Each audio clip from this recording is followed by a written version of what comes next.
All right, for my 5-minute video, I'm going to cover Emmet on some of the basics of Emmet, as if it was something I was covering in section or someone who was struggling with HTML or taking ages to write their HTML, say for a final project, and trying to help them speed up their workflow while they're trying to submit their final projects if they're doing a web project. So Emmet, spelled E-M-M-E-T, is a plugin that is commonly used to help speed up, as I said, write faster HTML and write easier HTML. And so what it does is it gives us lots of, or it really helps give us shortcuts to many things that we'd normally like to do. And the most obvious of that is that it's going to stop us from having to type out all of our tags so manually. It's kind of like the equivalent in C would be so, a plugin that went through and checked for all your semicolons. It's going to really help us just speed things up and make a few less silly errors. The first example of that is we can get started in an HTML document by just hitting tab, exclamation mark, and then tab. And here we're going to see that Emmet is going to fill in and really make a basic framework already ready. We're ready to put a title in, and we're ready with our body tags to work in here. Wouldn't worry too much about this stuff, and you can delete it if you'd like to, just to make this a little bit more obvious what we're doing. That's just mostly stuff to make your website more mobile friendly, among other little bits. Um, so as we can see, Emmet has saved us a little bit of time already in just getting set up. But it's really when we start, writing our main bulk of our content, we want to speed that up. We can start seeing that by if I just type any sort of tag that I want to use. Say I want a paragraph element.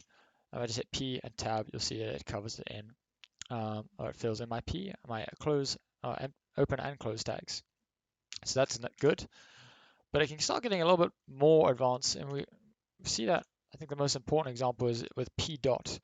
And if I say P dot my class, you see that when I hit tab, that's auto going to fill in my class as a class of that P, which is exactly what I was hoping it was going to do. What's nice about that is it reflects what we'd see in a CSS document of the dot notation being for a class. So for this example, I just put in a quick example of setting a background blue. And if I just type a test and refresh, of course, I forgot to link my CSS document. So let's use link as another example. Let's see what happens if I hit tab on link. You can see it's automatically going to set me up with the rel as a relative as being a style sheet, since it's the most common link that we have to perform. And it's also going to give us our href ready for us to fill in. And I'm just going to put styles.css, which is the file I created just to make a little demo. And of course, we've got a nice blue background. We can also stack these. So for example, if I wanted a background blue, but I want to say, my favorite paragraph, you would ideally have a shorter tag than that, but just while I'm thinking on the spot, then it fills in an ID of my favorite paragraph and a class of background blue.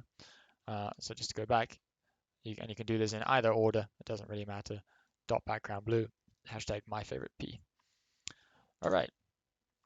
And we can get even more powerful when we start thinking about children elements. So if we wanted an unordered list with li in it, we could do, for example, just this would give us an unordered list within it, an li. And so that's nice, but we never really have an unordered list with just one li, but we can, nice and conveniently, just times multiply by 5, for example, we get 5. That's excellent, and we'd use something like that. We could write a navbar very quickly doing something like that, especially if we're thinking with a navbar example, with each li, we'd probably want a link to each of our other pages, so we can do within each li, we want an A, and I've accidentally highlighted it. Hit tab, and you'll see I got 5 li, and within each li, we have an A, and of course with Emmet again, like we did with the link, it's already set up our A with href filled in for us, which is awesome. It's too much to cover, and there's lots of different things you can see with Emmet. Another useful one is if you wanted some filler text just to see, for example, let me say I wanted to see how this looks with some text. I can hit lorem for lorem ipsum, which is some Latin filler text. Hit tab, and it'll give us some filler text. When I refreshed, I could see how my blue looks, and as we can see, not particularly great. But I can see my 5 minutes is about to run out, so I'll say if you want to continue to explore further and see how Emmet can help you out, it has very good documentation available online. The Emmet cheat sheet, which I have open here, which you can find simply by typing Emmet documentation, hitting Google. You can find it as a cheat sheet here, or you can go to documentation, and here it has some examples. Um, and you can simply watch demos, try it for yourself. It's very good. But I personally just use the cheat sheet. You can see some of the little bits that I've talked about with dot header, and it also has here's a UL example. So hopefully that helps you get going with your HTML or web page projects.